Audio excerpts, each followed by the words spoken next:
গেল ২১ মাসে দেশের অভ্যন্তরে ১৮টি ভূকম্পন অনুভূত হওয়ায় বেশ ঝুঁকিতে বাংলাদেশ। বিশেষজ্ঞদের আশঙ্কা, ৭ মাত্রার উপরে কম্পন হলেই ধ্বংসস্তূপে পরিণত হতে পারে রাজধানী ঢাকা।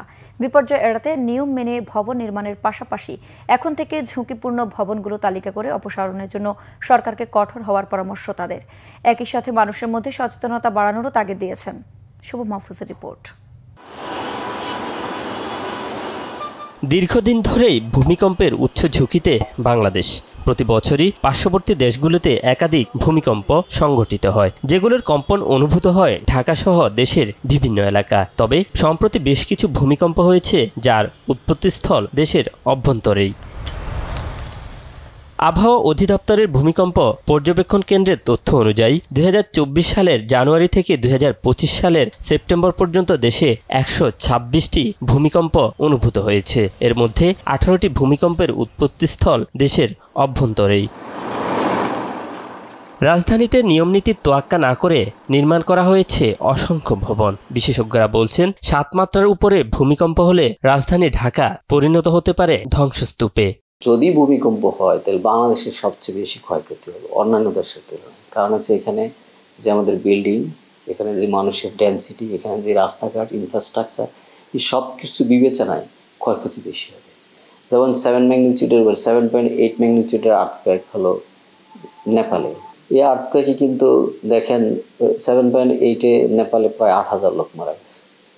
কিন্তু বাংলাদেশে যদি এরকম একটা আর্থকোয়েক হয় আরও অনেক বেশি লোক মারা যাবে। এনফোর্সমেন্ট অফ বিল্ডিং কোড, ইমারত নির্মাণ বিধিমালা, এগুলো রাজুক একদমই প্রতিপালন করেনি এবং রাজুক নিজেও বলছে যে তার ৭০ থেকে ৮০ ভাগ ভবনের বিভিন্ন ধরনের ভায়োলেশন আছে।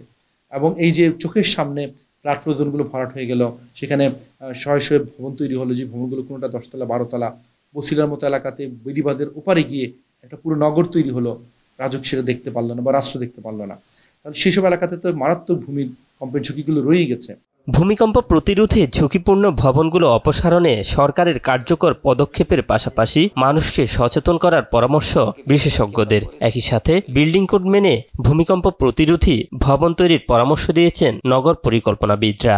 ঢাকা শহরের ক্ষেত্রে আমরা বিল্ডিং কোডে এখন যেটা আছে, এটা 7 থেকে 7.5 মিনিটের আর্থকোয়েকের রেজিস্ট্যান্স, একটা শেকিং।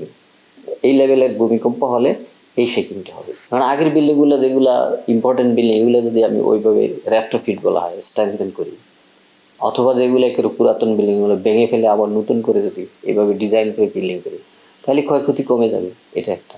আরেকটা মানুষকে সচেতন করতে হবে। স্ট্রাকচারালি সেফ ভবন নির্মাণ করা, কারণ হাউজিংয়েরও একটা শর্টেজ আছে, তাহলে এই ব্যালেন্সে যেতে হবে। আর এখন থেকে যে কোনো নতুন ভবন তৈরি করার ক্ষেত্রে বিল্ডিং কোডগুলো দরকার।